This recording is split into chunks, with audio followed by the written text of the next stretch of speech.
Audience here knows Jamie has come to us selflessly and courageously tonight.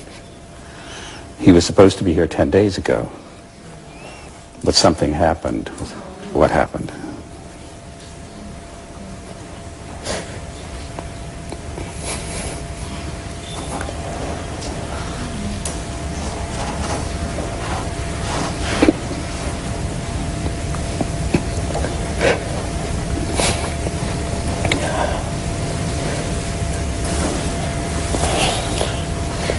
The lady that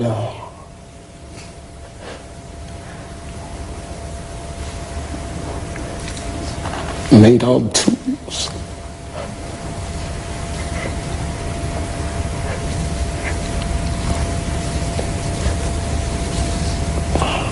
she decided that it was, she did her job.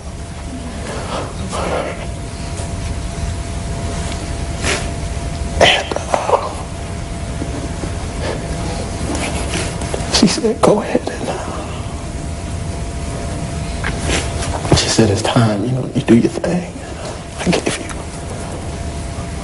everything you needed.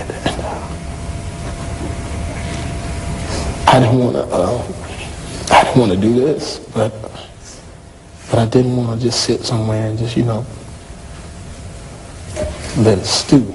But she gave me the tools for this moment too, because 95 years, God loaned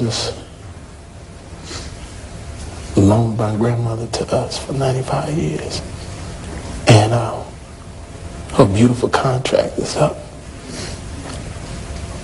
So her and Ray Charles is sitting there talking like, they're all gonna be all right. Is the fact that the color of your skin is obviously different than it was when you were younger. Yes. And so I think it has caused a great deal of speculation and controversy as to what you have done or are doing. Are you bleaching your skin? And is your skin lighter because you don't like being black? Okay, number one, as I know of, there is no such thing as skin bleaching. I have never seen it. I don't know what it is. Well, they used to have those products growing up. I used to hear, always use bleach and glow, but you'd have to have about 300,000 gallons to... Okay, number one, this is the situation. I have a skin disorder that destroys the pigmentation of the skin. It's something that I cannot help. Okay, but when people make up stories that I don't want to be who I am, it hurts me. So it is. It's a problem for me, okay? I can't control it. Okay? But what about all the millions of people? Let's reverse it. Okay. What about all the millions of people who sit out in the sun to become darker, to become other than what they are? Nobody says nothing about it. There have been many disgusting statements made recently concerning allegations of improper conduct on my part. These statements about me are totally false. As I have maintained from the very beginning, I am hoping for a speedy end to this horrifying experience to which I have been subjected.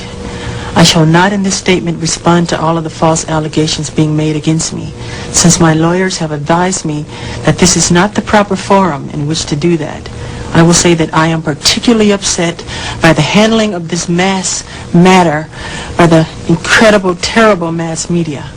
At every opportunity, the media has dissected and manipulated these allegations to reach their own conclusions. I ask all of you to wait and hear the truth before you label or condemn me. Don't treat me like a criminal, because I am innocent.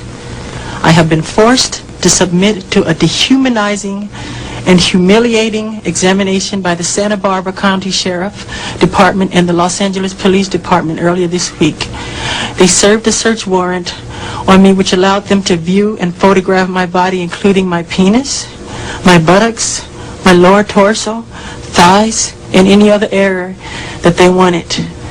They were supposedly looking for any discoloration, spotting, blotches, or other evidence of a skin color disorder called vitiligo, which I have previously spoken about.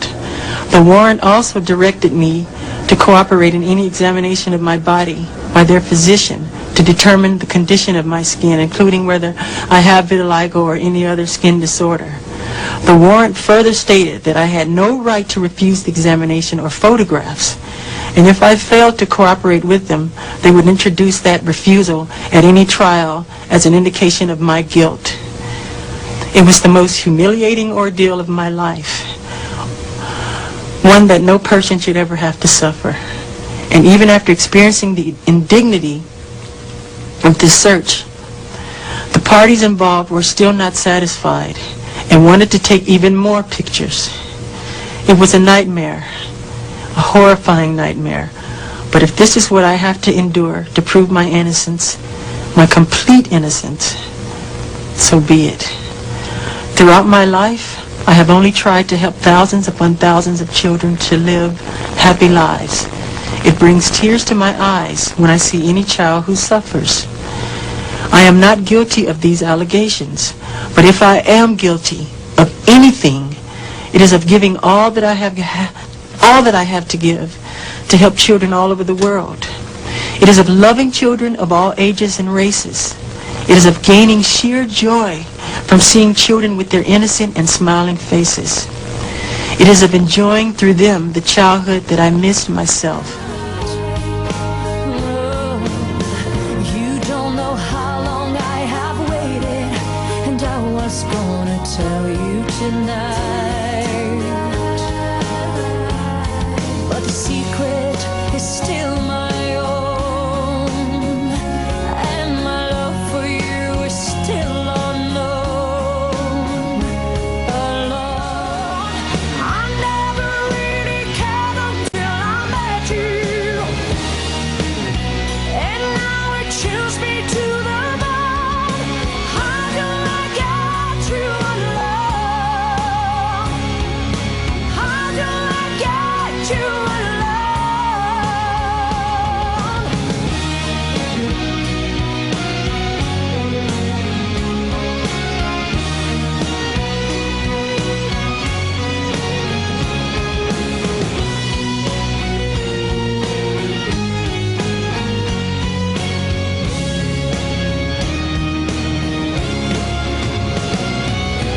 How do I get you alone? How do I get you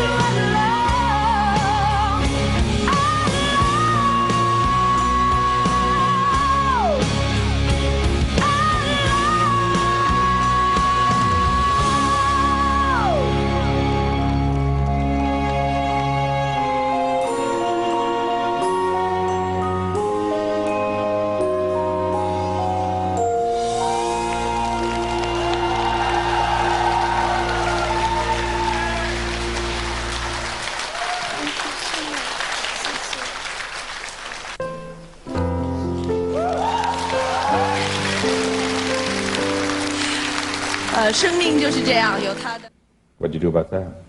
Here's the story.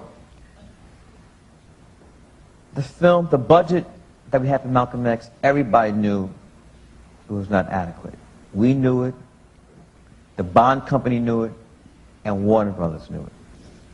And, you know, you have to pay the piper, and that day comes when you run out of money, and contractually the film is now in the hands of the bond company. So everybody on the post-production staff, including editors, got registered mail, letters saying that you were fired and your service is no longer needed.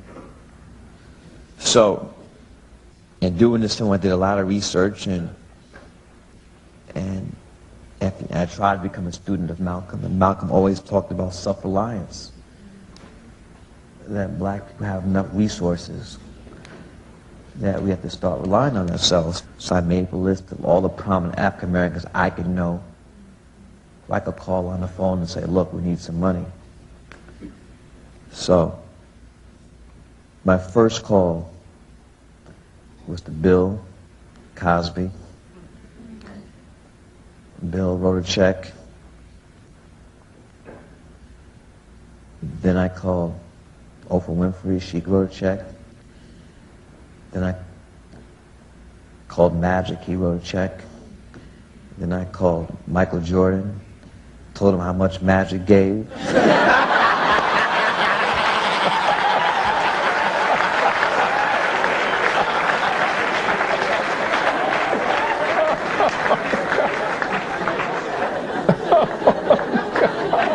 Because you know money is competitive. You know like Nicole Tracy, Chapman, Janet Jackson. You know, everybody, you know, they wrote these checks knowing that they weren't going to get the money back, that they could not, it was not a tax, it could not be a tax write-off. And they knew that this film was important.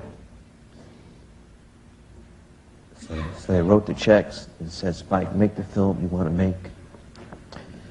And so the editors,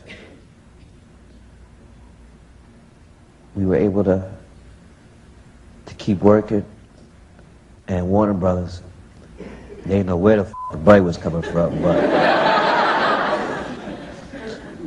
and so on Malcolm X's birthday, we gave a press conference at the Schomburg, and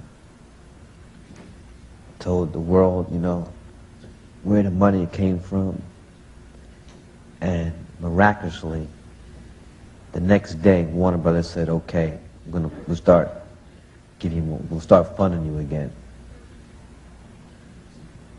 So that's how that happened.